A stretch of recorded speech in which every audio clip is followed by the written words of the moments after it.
Hello, I'm Tyler Remuers. I apologize for not being able to speak and say this in person, but I am doing the internet part of this oral.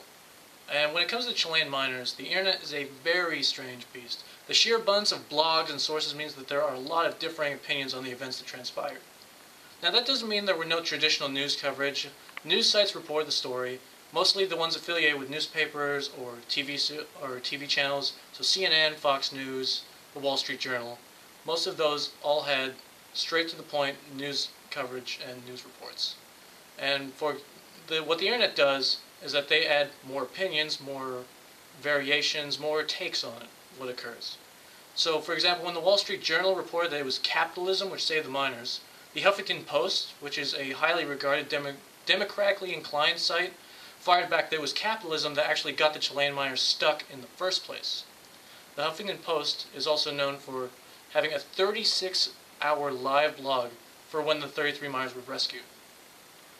Now, others on the internet used this event to steer the conversation to their topics and did not focus nearly enough on the story. For example, a blog from rightwingnews.com stated that the miners would still be down there if the situation was being run by American Democrats. Finally, from BC, a Green Party member's blog stated that the media gets too wrapped up in human interest stories, and that while it's great to see the miners out safely, the sheer number of horrific atrocities that occur each day require far more attention instead, but do not generate significant viewers. Though he does seem to be holding some spite against news media networks and resentment for a book he wrote in 1996 being overlooked by the CBC, which he mentions on two occasions in the same blog post. So there may be some bias. And, of course, online there are a lot of blogs that just reprint news reports, and some of them even take off the credits from the original reporters. This is the problem the internet has, is that some of them use sources, some of them don't, and the viewer has to try and decipher which one is correct, and if they're correct at all. And others are able to use this form to supply vastly different theories. One YouTube user, 911sheeple, claims the whole thing was solved much earlier on, in 6 days, but a setup between the Chilean president and Time Warner Cable, who had just bought the main Chilevision TV, stretch out the entire event to boost ratings and make the president look much more heroic, thereby providing profits for both parties. Another, the Uncanny Investigator, claims that it was impossible for the miners to be so well fed and in such a decent medical condition while trapped underground for so long.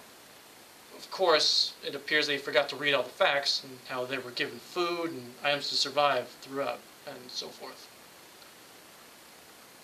Now, Richard C. Hoagland, Walter Cronkite's scientific advisor for the Apollo landing, claims that this was a very complicated Templar resurrection ceremony based around the number 33, which has basis in the Freemasons. Seeing as there were 33 miners who were rescued on 10-13-10, which equals 33, the first note sent up by the miners was 33 characters long, and it took 33 days to drill the hole. Now, an online network tracking site, Mashables.com, tallied 6 keywords related to the Chilean miners and tracked their use in social networking sites during a 10-hour span the day of the rescue. There were 650,000 tweets. They found them to be 50% positive, 30% neutral, and 20% negative. When users sang with the negative comments surrounding mainly the miners cashing in to corporate sponsorship and overshadowing other news stories in Chile. There are also 16,000 YouTube videos which were tagged with similar terms by Thursday. And by Friday, there were 600 million Google search results for those 6 words.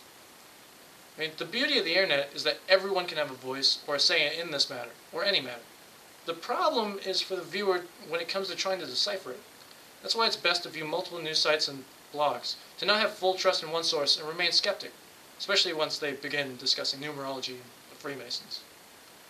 And that's my part. I'm Tyler Remuers again, and thank you very much. And here's the rest of the oral.